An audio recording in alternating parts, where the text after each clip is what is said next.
Dear friends, మీ జీవితాన్ని మార్చేది ఒక అద్భుతం కాదు, ఒక గురువు కాదు, ఒక మంత్రము కాదు. ప్రతిరోజు మీకోసం మీరు కేటాయించే చైతన్యపూర్వకమైన సమయమే.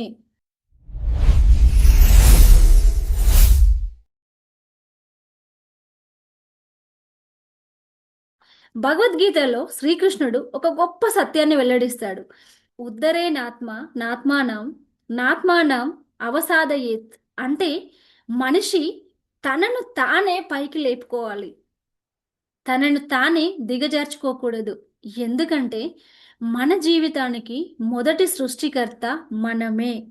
ఒకే ఆలోచనలు, ఒకే జీవితం.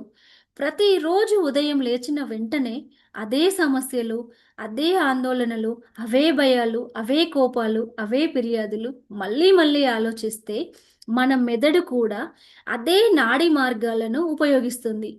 అప్పుడు ఏమవుతుంది? ఒకే ఆలోచనలు, ఒకే చర్యలు, ఒకే చర్యలు, ఒకే అనుభవాలు, ఒకే అనుభవాలు, ఒకే భావోద్వేగాలు, ఒకే భావోద్వేగాలు ఒకే జీవితాన్ని సృష్టిస్తాయి. అందుకే చాలామంది సంవత్సరాలు గడుస్తున్నా జీవితం మాత్రం అదే స్థాయిలో ఉంటుంది. 35 ఏళ్ల తర్వాత జరిగే ఆశ్చర్యకరమైన విషయం ఏంటో తెలుసా? న్యూరో సైన్స్ ప్రకారం 35 ఏళ్ల వయసు దాటేసరికి మన జీవితంలో సుమారు 95% భాగం ఆటో పైలట్‌లో నడుస్తుంది. అంటే మన అలవాట్లు, మన ప్రతిస్పందనలు, మన నమ్మకాలు, మన భయాలు, మన భావోద్వేగాలు ఇవన్నీ ఒక కంప్యూటర్ ప్రోగ్రామ్‌లా పనిచేస్తుంటాయి. మనకు మనమే యజమానులమని అనిపించినా చాలా సందర్భాల్లో మన పాత అలవాట్లే మన జీవితాన్ని నడుపుతున్నాయి. ఎందుకు పాజిటివ్ థింకింగ్ మాత్రమే సరిపోదు? ఒక వ్యక్తి అంటాడు, నేను ధనవంతుడిని అవుతాను. కానీ లోపల అతని భావన ఏమిటి?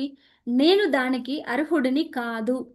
ఇంకొక వ్యక్తి అంటాడు, నేను ఆరోగ్యంగా ఉండాలి అని. కానీ అతని లోపల భయం, ఆందోళన, నిరాశ నిండిపోయి ఉంటాయి. ఇక్కడ సమస్య ఏంటంటే మనసు ఒక దిశలో పరిగెడుతుంది, శరీరం మరో దిశలోకి లాగుతుంది. అందుకే కేవలం సానుకూల ఆలోచనలు సరిపోవు. పాత భావోద్వేగాలను కూడా మార్చుకోవాలి. శరీరమే మనసుగా మారిపోతుంది. ఏళ్ల తరబడి ఒకే భావోద్వేగంలో జీవిస్తే కోపం, బాధ, భయం, అసూయ, నిరాశ ఇవి శరీరానికి అలవాటైపోతాయి. ఆ తర్వాత శరీరమే ఆ భావోద్వేగాలను మళ్ళీ మళ్ళీ కోరుకుంటుంది. అందుకే కొంతమంది బాధను కూడా విడిచిపెట్టలేరు. ఎందుకంటే బాధ కూడా ఒక అలవాటుగా మారుతుంది. నిజమైన మార్పు ఎక్కడ ప్రారంభమవుతుంది? ప్రపంచ చరిత్రలోని గొప్ప వ్యక్తులందరికీ ఒక విజన్ ఉండేది. వాళ్ళు కళ్ళతో చూడక ముందే మనసుతో చూసేవారు. వారు ఏదైతే అనుకున్నారో దానిని పొందక ముందే అది ఇప్పటికే జరిగినట్లుగా జీవించేవారు. భగవద్గీతలో శ్రీకృష్ణుడు చెప్తాడు, యద్భావం తద్భవతి. నీవు ఏ భావనలో జీవిస్తావో అదే నీ జీవితంగా వ్యక్తమవుతుంది అని. Personality creates personal reality. నీ వ్యక్తిత్వం అంటే మీ ఆలోచనలు, మీ ప్రవర్తన, మీ భావోద్వేగాలు ఈ మూడు కలిసిన సమూహారం మీ ప్రస్తుత వ్యక్తిత్వమే. మీ ప్రస్తుత జీవితాన్ని సృష్టించింది. అందుకే కొత్త జీవితం కావాలంటే కొత్త వ్యక్తిత్వాన్ని నిర్మించుకోవాలి. మెదడు ఎలా మారుతోంది? న్యూరోసైన్స్ ఒక గొప్ప సూత్రాన్ని చెప్తుంది. Neurons that fire together work together. అంటే ఏ ఆలోచనలను మీరు పదే పదే ఆలోచిస్తారో ఆ నాడి సంబంధాలు బలపడతాయి. అవి మీ అలవాట్లుగా మారుతాయి. అలవాట్లు వ్యక్తిత్వంగా మారుతాయి. వ్యక్తిత్వం జీవితంగా మారుతుంది. కొత్తది నేర్చుకోవడం ఎందుకు అవసరం? ప్రతి కొత్త జ్ఞానం, ప్రతి కొత్త అనుభవం, ప్రతి కొత్త అవగాహన మీ మెదడులో కొత్త నాడీ మార్గాలను సృష్టిస్తుంది. అందుకే వేదాలు చెబుతున్నాయి, సత్యాన్వేషణే జీవనం అని. నిత్యం నేర్చుకునే వ్యక్తి మాత్రమే నిత్యం పునర్జన్మ పొందుతాడు. ఆలోచనలు మెదడు యొక్క భాష, భావోద్వేగాలు శరీరం యొక్క భాష.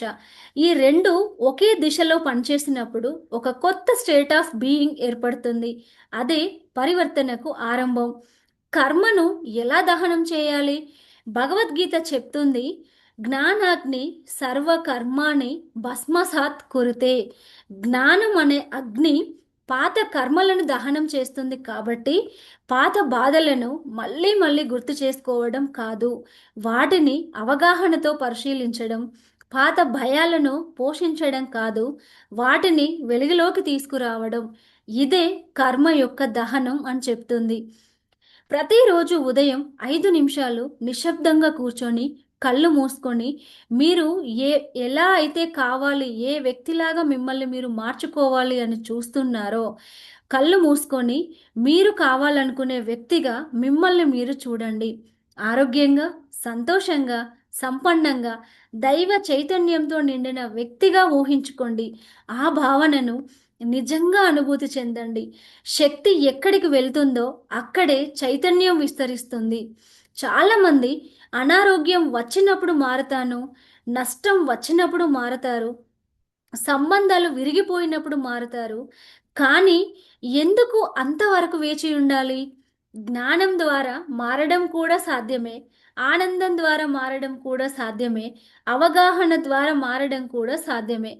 డియర్ ఫ్రెండ్స్, మీ జీవితాన్ని మార్చేది ఒక అద్భుతం కాదు, ఒక గురువు కాదు, ఒక మంత్రము కాదు. ప్రతిరోజు మీకోసం మీరు కేటాయించే చైతన్యపూర్వకమైన సమయమే.